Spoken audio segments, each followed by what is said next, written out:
ஆண்டவராகிய இயேசு கிறிஸ்துவின் நாமத்தில் காலை வாழ்த்துக்கள். இன்றைய மன்னா, நீர் உமது முகத்தை மறைக்க திகைக்கும்.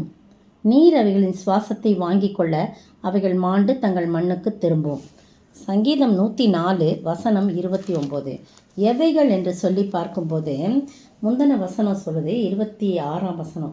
கர்த்தருடைய கிரியைகளை குறித்து சொல்லிகிட்டே வரும்போது அந்த 26ஆம் வசனத்தில் அதிலே கப்பல்கள் ஓடும், அதிலே விளையாடும்படி நீர் உண்டாக்கின திமிங்கலங்களும் உண்டு. நீர் உண்டாக்கின திமிங்கலம் உண்டு, கடலில் இந்த கப்பலை விளையாடும்படி திமிங்கலமும் உண்டு அப்படின்னு சொல்லி போடப்படுற கப்பலில் ஏற்ற வேளையிலே நீங்கள் அதுக்கு ஆகாரம் கொடுக்குறீங்க என்று அவைகளெல்லாம் உம்மை நோக்கி காத்திருக்கும். எது? திமிங்கலம். ஆகாயத்து பறவைகளும் அப்படி தான் காத்திருக்கும். எல்லாமே ஆண்டவர் ஆகாரம் கொடுப்பார்னு என்னுடைய காத்துக்கிட்டே இருக்கோங்க. அது வாயை திறக்க அவர் கொடுப்பான்னு சொல்லி இன்னொரு இடத்துல போடப்பட்டிருக்கு. இந்த இடத்துல திமிங்கலம் காத்துக்கிட்டே இருக்குமா, நீர் கொடுக்க அவைகள் வாங்கி கொள்ளும், நீர் உம்முடைய கையை திறக்க அவைகள் நன்மையால் திருப்தியாகும் அப்படின்னு சொல்லிட்டு, நீர் உமது முகத்தை மறைக்க திகைக்கும். எல்லாம் ஒத்த வார்த்தையில் நீர் கொடுக்க அவைகள் வாங்கி கொள்ளும், நீர் கையை திறக்க அவைகள் நன்மையால் திருப்தியாகும், நீர் உமது முகத்தை மறைக்க திகைக்கும். எவ்வளோ பயங்கரமான காரியம் பாரு. ஒரு திமிங்கலமே கடவுள் தன்னுடைய முகத்தை மறைக்கும்போது திகைச்சு போய் நிற்கிறான். ஐயோ, கடவுளே தம்முடைய முகத்தை மறைச்சிக்கிட்டாரு, எனக்கு யார் ஆகாரம் கொடுப்பா, ஏற்ற வேளையில் எனக்கு தெரிஞ்சு நான் என்ன சாப்பிடுவேன்னு தெரிஞ்சு எனக்கு ஆகாரம் கொடுப்பாரு, அவரே தம்முடைய முகத்தை மறைச்சிட்டாருன்ட்டு திகைச்சு நிற்குமா அப்படின்னு சொல்லி அதில் இந்த சங்கீதத்தில் போடப்பட்டிருக்கு. இன்னும் நிறையா வாசித்திங்கன்னா தெரியும். அப்படி திமிங்கலத்தை குறித்து சொல்லப்பட்டிருக்கு. இதை பார்த்திங்கன்னா பிதாவாகிய தேவன் தம்முடைய முகத்தை மறைத்த போது இயேசு கிறிஸ்து இப்படி தான் திகைத்து நிற்கிறார். கொஞ்ச நேரத்தில் திகைத்து நிற்கிறார். 9ஆம் மணி மத்தேயு எழுதின சுவிசேஷம் 27ஆம் அதிகாரம் 46ஆம் வசனத்தில் 9ஆம் மணி நேரத்தில் இயேசு ஏலி ஏலி லாமா சபக்தானி என்று மிகுந்த சத்தமிட்டு கூப்பிட்டார். அதற்கு என் தேவனே ஏன் என்னை கைவிட்டீர் என்று அர்த்தமா என்று சொல்லப்பட்டிருக்கு. ஏன்னா அங்கே 45ஆம் வசனத்தில் 6ஆம் மணி நேரம் முதல் 9ஆம் மணி நேரம் வரைக்கும் பூமி எங்கும் அந்தகாரம் உண்டாயிற்று என்று சொல்லப்பட்டிருக்கு. நீங்கள் மார்க்கில் பார்த்தீங்கன்னா மார்க்கில் காரிருள் அப்படி அந்த அத்தனை மணி நேரம் 3 மணி நேரத்துக்கு என்ன இருக்குது, காரிருள் சூழ்ந்திருக்குது அப்படின்னு நம்ம பார்க்குறோம். பார்த்திங்கன்னா ஆமாம், அந்தகாரம் உண்டாயிற்று, காரில் சூழ்ந்தது அப்படின்னு சொல்லி நிறைய காரியங்கள் நமக்கு சொல்ல. அதை பிதாவின் முகம் மறைக்கப்பட்டுடுச்சு. அவ்வளோ நேரம் அவ்வளோ பிரச்சனைகள், அவ்வளவோ வேதனைகள் மத்தியில் அடி, பயங்கரமான அடி, பலவிதமான நிந்தனைகள், அவமானங்கள் எல்லாவற்றையும் பிதாவின் முகத்தை பார்த்துக்கிட்டே அவர் என்ன பண்ணியிருக்கிறாரு, சகிச்சு கொண்டார். ஆனால் அந்தகாரம் சூழ்ந்த உடனே பிதாவின் முகம் மறைக்கப்பட்டுடுச்சு. நம்முடைய பாவங்களையும் அக்கிரமங்களையும் பிதா உண்மையாகவே தன்னுடைய முகத்தை இயேசுவுக்கு மறைத்து கொண்டாரா? இல்லை பிரியமானவர்களே. நம்முடைய பாவங்களை எல்லாம் அவர் தன்னகத்தை அவர் சுமந்து கொண்டபடினால, ஐயோ என்னுடைய மகன் இப்படி பாவங்களையெல்லாம் சுமந்து இப்படி ஆயிட்டாரேன்னு சொல்லிட்டு அதை பார்க்க முடியாதபடி தன்னுடைய முகத்தை மறைத்து கொண்டான்னு தான் சரித்திர ஆசிரியர்கள் சொல்கிறாங்க. பார்த்தீங்களா? அப்போ நம்முடைய பாவத்தினாலே பிதாவின் முகம் மறைக்கப்பட்டது. இந்த இடத்துல பார்த்தீங்கன்னா அப்போ அதை தாங்கி கொள்ள முடியவில்லை. என் தேவனே ஏன் என்னை கைவிட்டீர் என்று சொல்லி அவர் சொல்கிறத நம்ம பார்க்குறோம். சங்கீதம் 104 பாருங்கள். ஏசாயா 54 கூட 7ஆம் வசனம், இமைப்பொழுது உன்னை கைவிட்டேன், ஆனாலும் உருக்கமான இரக்கங்களால் உன்னை சேர்த்து கொண்டேன் என்று சொல்லி அற்பகாலம்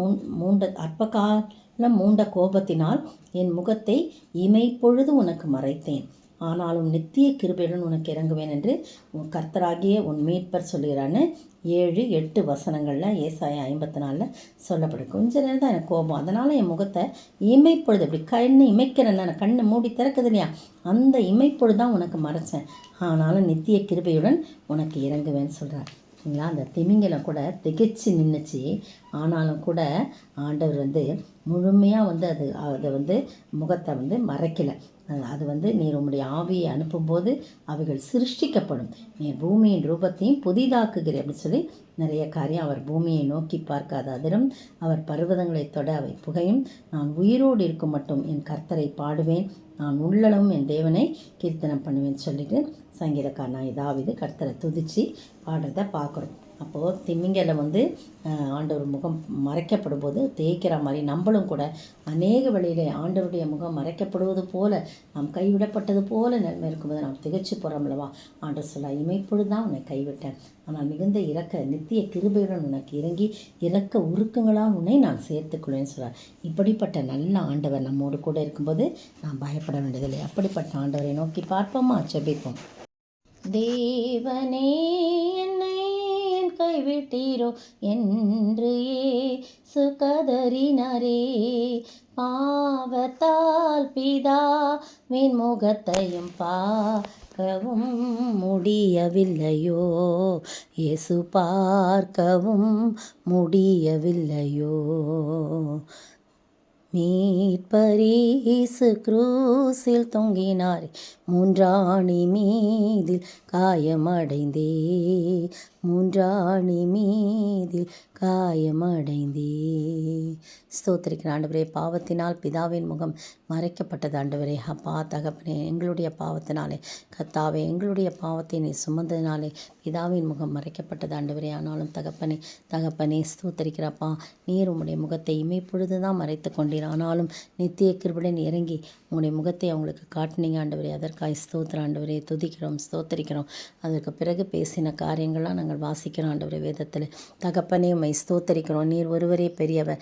நீர் முகத்தை மறைக்கும் போது அப்பா ஆகாரம் கிடைக்குமான்னு காத்துக்கிட்டே இருந்த திமிங்கலம் திகைச்சுது அப்பா. அதுபோல் ஆண்டவரே, நாங்களும் உண்மையே தானே ஆண்டவரை நோக்கி பார்க்குறோம். உடைய முகத்தை எங்களுக்கு மறைச்சிங்கன்னா நாங்கள் எங்கே ஆண்டவரே போக முடியும்? ஆண்டவரே தகப்பனே, நீங்கள் தான் ஆண்டவரே எங்களுடைய பாவக்குற்றங்களாம் மன்னித்து உடைய முகத்தை மறைக்காமல் எப்போதும் எங்கள் மீது நீர் பார்த்து கொண்டே இருக்க வேணுமாய் ஜெபிக்கிறோம். எல்லாவற்றையும் இயேசு கிறிஸ்துவின் நாமத்தில் கெஞ்சி மன்றாடுகிறேன் பரமபிதாவே. ஆமீன், ஆமீன். நேற்றைய பதில் பரலோக ராஜ்யம் என்று ஒப்பிடப்பட்டது 6 முறை. பரலோக ராஜ்யம் தன் நிலத்தில் நல்ல விதையை விதைத்த மனுஷனுக்கு ஒப்பாயிருக்கிறது. 13:24. கடுகு விதைக்கு ஒப்பாயிருக்கிறது. 31. புளித்த மாவுக்கு ஒப்பாயிருக்கிறது. 33. நிலத்தில் புதைத்திருக்கிற பொக்கிஷத்துக்கு ஒப்பாயிருக்கிறது. 44. நல்ல முத்துக்களை தேடுகிற வியாபாரிக்கு ஒப்பாயிருக்கிறது. 45. கடலில் போடப்பட்டு சகலவிதமான மீன்களையும் சேர்த்து வாரிக்கொள்ளும் வலைக்கு ஒப்பாயிருக்கிறது. 47. 6 முறை. ஏதாவது 2 முறை நீங்கள் இதில் எழுதியிருந்து வசனத்தை குறிப்பிட்டிருந்தால் சரியான விடை எழுதினதற்கு சமம். நன்றி. இன்றைய கேள்வி: இயேசு கடலின் மேல் நடந்து வந்தது எந்த மணி நேரத்தில்? இயேசு கடலின் மேல் நடந்து வந்தது எந்த மணி நேரத்தில்?